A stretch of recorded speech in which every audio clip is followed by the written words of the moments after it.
2, 1. Booster ignition. And liftoff. We are going for all humanity. 4 astronauts circling the moon and traveling deeper into space than any humans ever. A record-breaking journey, capturing never-before-seen images of Earth and a dazzling new look at the far side of the moon. The crew of Artemis II now bound for the moon. This is Artemis, mission around the moon. And here they are, NASA's Artemis II crew. Commander Reed Weissman, pilot Victor Glover, and mission specialist Christina Cook and Jeremy Hansen taking their first steps outside for their historic test flight. Kennedy Space Center, 4 astronauts embarking on a mission to deep space to fly around the moon. The first crewed trip to go beyond the space station in 50 years. The crew of Artemis II saying final goodbyes to family and friends. This is heartwarming. Look at how many people there are. As thousands cheer them on as they head to the launch pad. Pad 39B. And now we're watching the crew walk across the crew access arm. The crew climbs into the Orion spacecraft, which they named Integrity, with technicians helping them into their seats. It's T-minus 10 minutes as NASA's launch director, Charlie Blackwell Thompson, conducts the final roll call, and the anticipation is palpable. This is Victor. We are going for our families. MS1. This is Christina. We are going for our teammates. MS2. This is Jeremy. We are going for all humanity. All right, Charlie, your Artemis II crew is go for launch. Full send. I copy that. Reed, Victor, Christina, and Jeremy. On this historic mission, you take with you the heart of this Artemis team, the daring spirit of the American people and our partners across the globe, and the hopes and dreams of a new generation. Good luck. Godspeed, Artemis II. Let's go. And here we go. 10, 9, 8, 7. RS-25 engines lit. 4, 3, 2, 1. Booster ignition. And liftoff.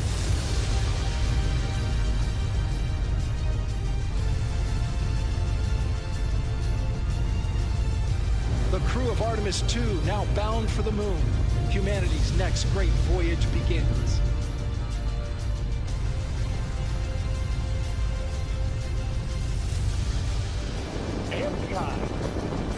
On time passing 30 seconds. Flights. Integrity passes the altitude. Target milestone.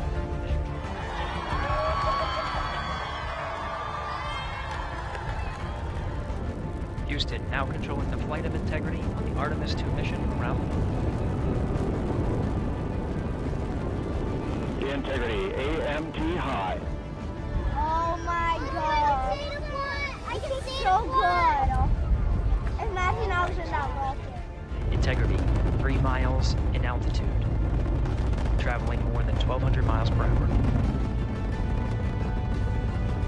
We don't see this every day. They're going around the moon. Approaching 90 seconds into the Artemis II mission.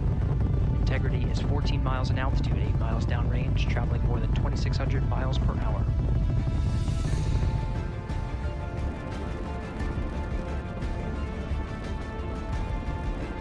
It was so incredible. This is like my first time seeing this, waiting for such a long time. 1 minute 50 seconds of mission elapsed time standing by. 3 minutes 50 seconds. Within 4 minutes, Artemis breaks the bounds of gravity.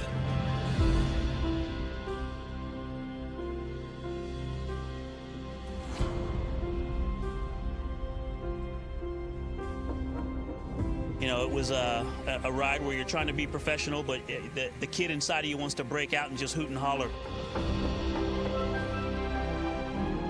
The Artemis II mission is boldly going where no one has gone before, and the crew is as extraordinary as their mission. You got 4 happy astronauts up here. Commander Reed Weissman, Originally from Baltimore, a retired Navy captain, fighter pilot, and a single father of two after his wife Carol passed away. It's great to hear your voice all the way up here. Pilot Victor Glover is the first black astronaut to circle the moon. A U.S. Navy pilot originally from California, married with 4 children. We're here to build a legacy for the future.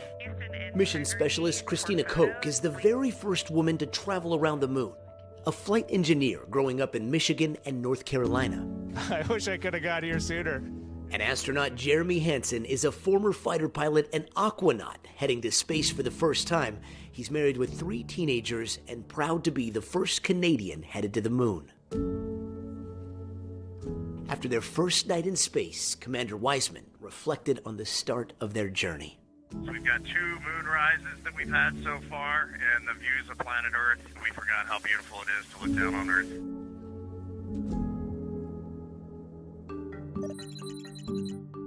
Good morning from Integrity. We are ready to go. The crew of Artemis II waking up to a busy day. We are go for TLI. Orion is approved for an all-important translunar injection burn, a 6-minute boost that will set them on the course for their lunar encounter. We are now on a trajectory to fly around the moon for the first time in over 50 years. We love those words, and we're loving the view. The crew sharing some thoughts as they are propelled into deep space at 24,000 miles per hour. Humanity has once again shown what we are capable of, and it's your hopes for the future that carry us now on this journey around the moon. And as they race towards the moon, Commander Wiseman captures stunning shots of home. There was a moment about an hour ago where Mission Control Houston reoriented our spacecraft as the sun was setting behind the Earth. And I don't know what we all expected to see in that moment, but you could see the entire globe from pole to pole. You could see Africa, Europe, and if you looked really close, you could see the northern lights. It was the most spectacular moment, and it paused all 4 of us in our tracks.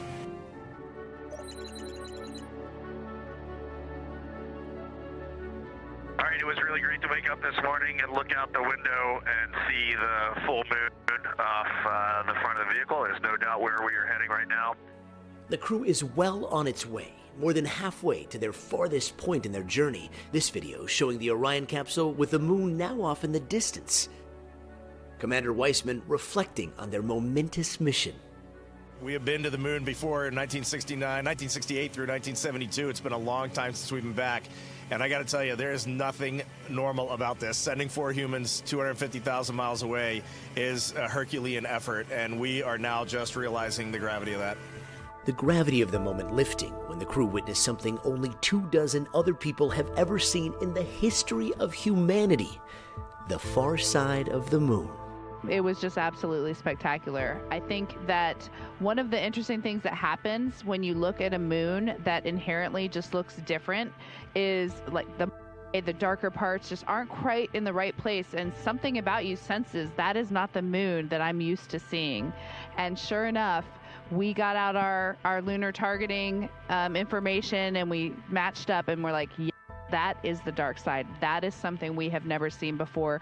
Getting a view from a different place and putting something that has meant so much to so many cultures, scientifically, spiritually, culturally, for so long, seeing it in a different way, and just pairing that with how much we miss and love our families and knowing that they're looking up and seeing the same moon, it's a pretty amazing feeling.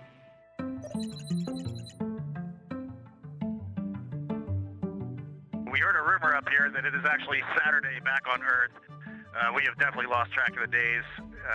Then it's Artemis II phone home. The crew connecting with family back home for the first time since their mission started. This morning when my 2 daughters came on and it was just the 3 of us talking, it was surreal. Just we're up here, we're so far away, and for a moment I was reunited with my little family, and it was just the greatest moment of my entire life. It was so awesome to hear people talking to their families and then to speak with my family. And there's a lot, and I'm actually still processing. Mine was just about an hour ago, and I have a lot to go write down in my journal. It's also an opportunity for them to hear how much their mission means to so many back here on Earth. It's been interesting to hear what they have witnessed on the news and in social media. If we can unite the world, that's awesome. But we're just the lucky four that got to be on this mission. We were in the right place at the right time with our international team, and we're up here doing this. We're explorers at heart as human beings, and we really feel like we're exploring out here, and it brings a lot of excitement. And then, right away, you are humbled. The fact that four of us get to be out here just brings you to your knees. This is Apollo 16 astronaut Charlie Duke. John Young and I landed on the moon in 1972 in the lunar module we named Orion. I'm glad to see a different kind of Orion helping return humans to the moon as America charts the course to the lunar surface. The Orion crew spends Easter speeding through space with the moon in their sights, and they have a jaw-dropping overview of Earth. It's a time of emotions such as joy, as well as solemnness. The astronauts closing in on the most exciting part of their 252,000-mile journey to the moon. And with distance comes perspective. You guys are talking to us because we're in a spaceship really far from Earth, but you're on a spaceship called Earth that was created to give us a place to live in the universe, in the cosmos. I think maybe the distance we are from you makes you think what we're doing is special, but we're the same distance from you, and I'm trying to tell you, just trust me, you are special. In all of this emptiness, this is a whole bunch of nothing, this thing we call the universe. You have this oasis, this beautiful place that we get to exist together. Coming up, a rendezvous with destiny as the Artemis II crew heads deeper into space than any humans have ever traveled.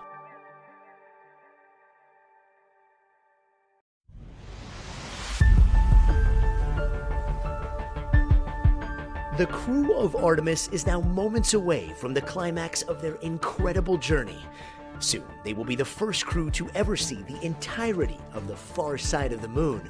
But first, they're greeted with a pre-recorded message from the last person to travel this far, the late Jim Lovell of Apollo 13 fame. Hello, Artemis II. This is Apollo astronaut Jim Lovell. Welcome to my old neighborhood. When Frank Borman and Bill Andrews and I orbited the moon on Apollo 8, we got humanity's first up-close look at the moon and got a view of the home planet that inspired and united people around the world. I'm proud to pass that torch on to you. The crew getting ready to pick up that torch as they head deeper into space. We most importantly choose this moment to challenge this generation and the next to make sure this record is not long-lived. Shattering the Apollo 13 record for the farthest humans have ever traveled from Earth. Today, for all humanity, you're pushing beyond that frontier. And now the moment the mission has been building to, the long-awaited lunar flyby.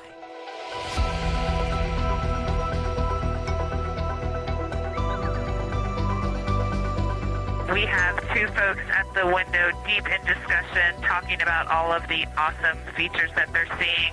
The spectacular images almost as breathtaking as their reactions. There are islands of terrain out there that are completely surrounded by darkness. The moon is still getting noticeably bigger. Well, this is a very taxing event on the eyes, looking out the window and seeing the very bright moon. This total view of the far side of the moon.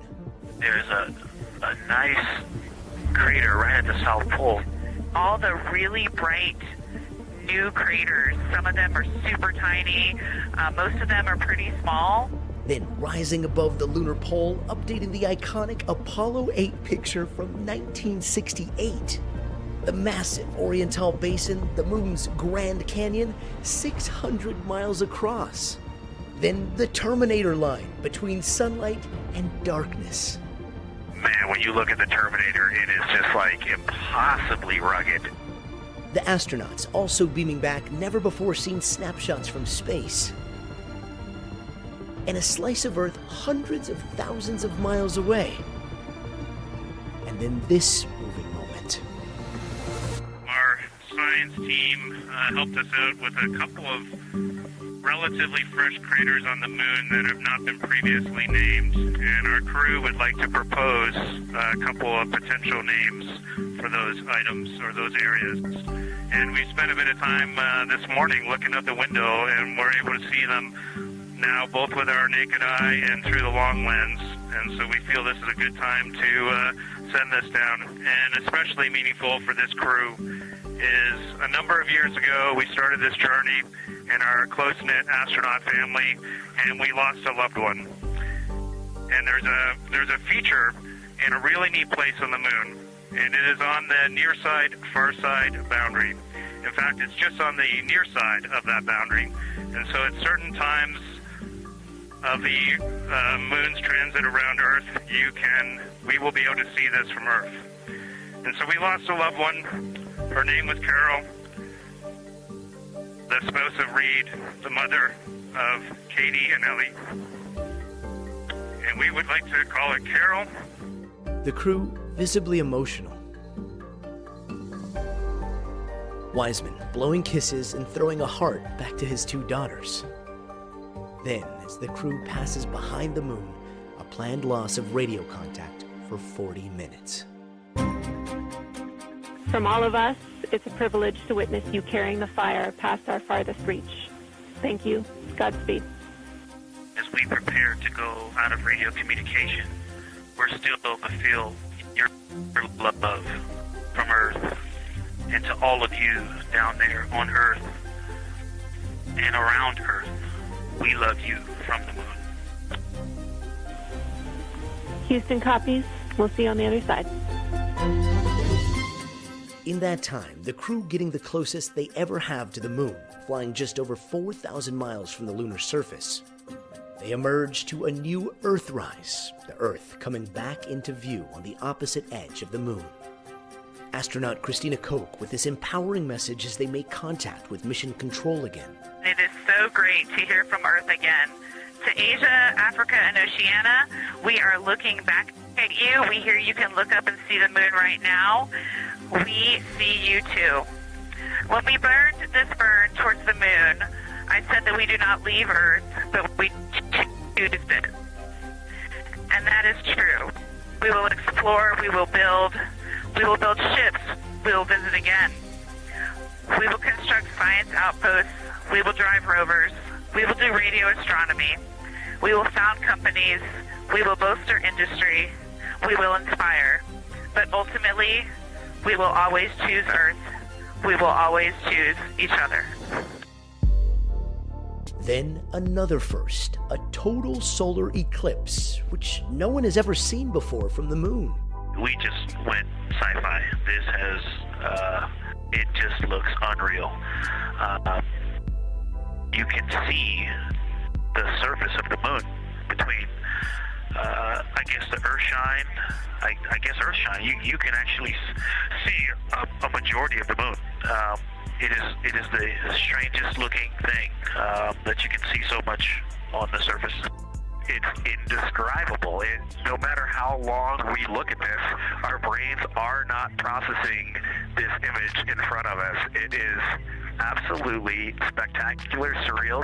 I know there's no adjectives. I'm going to need to invent some new ones to describe what we are looking at out this window.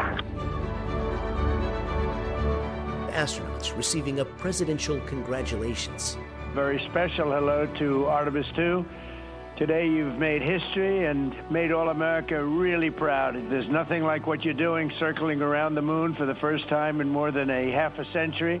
Artemis also went viral for their food choices, leading to this exchange with Canada's Prime Minister. And I just wonder, a lot of Canadians just want one point of reassurance that the preference is for maple syrup over Nutella on your pancakes in the morning.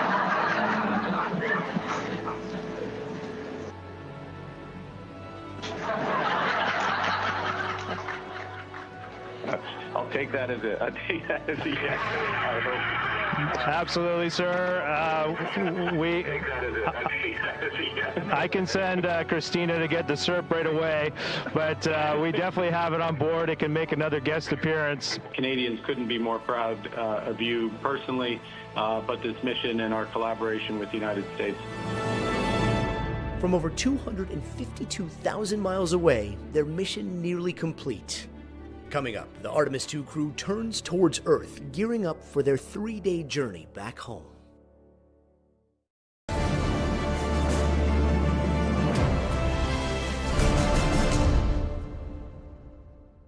One more small and quick thing. We just wanted to take this moment to recognize the two newest members of the Association of Space Explorers, NASA astronaut Christina Cook and Canadian Space Agency astronaut Jeremy Hansen. Reed and I are both members, and we're proud to welcome the two of them to this international body of human space explorers. And also congratulations to Jack Hathaway, who recently joined aboard the International Space Station. Thank you. Thank you for those words, and welcome to the club.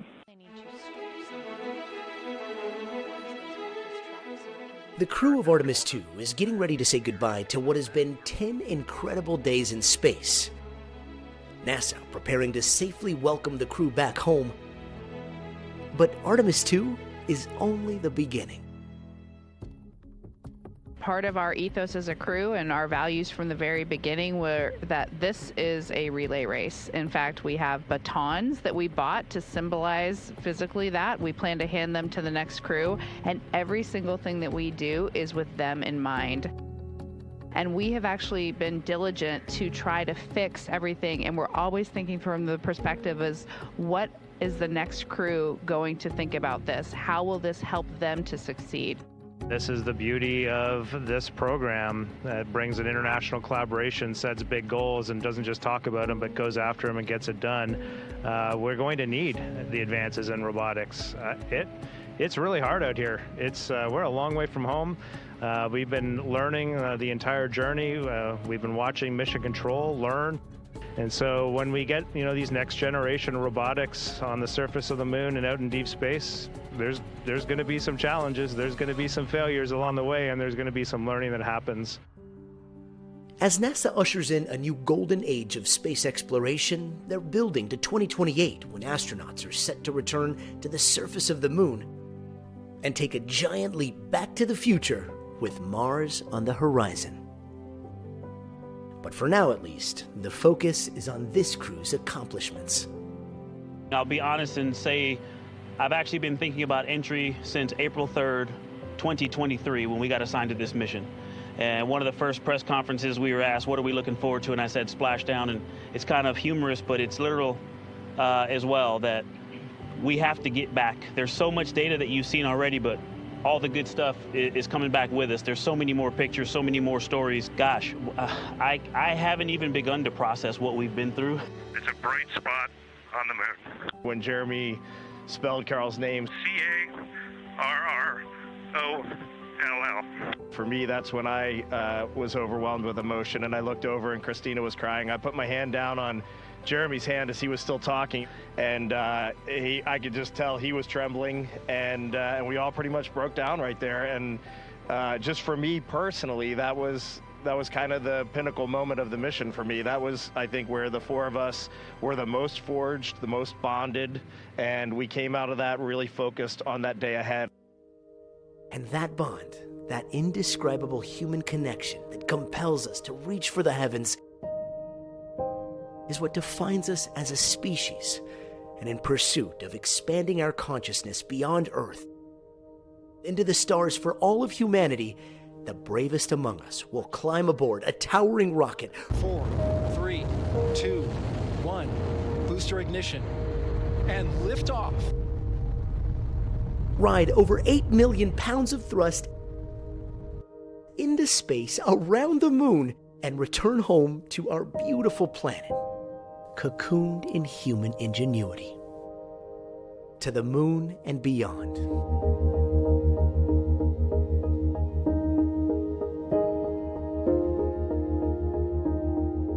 The dawn of the Artemis era is here.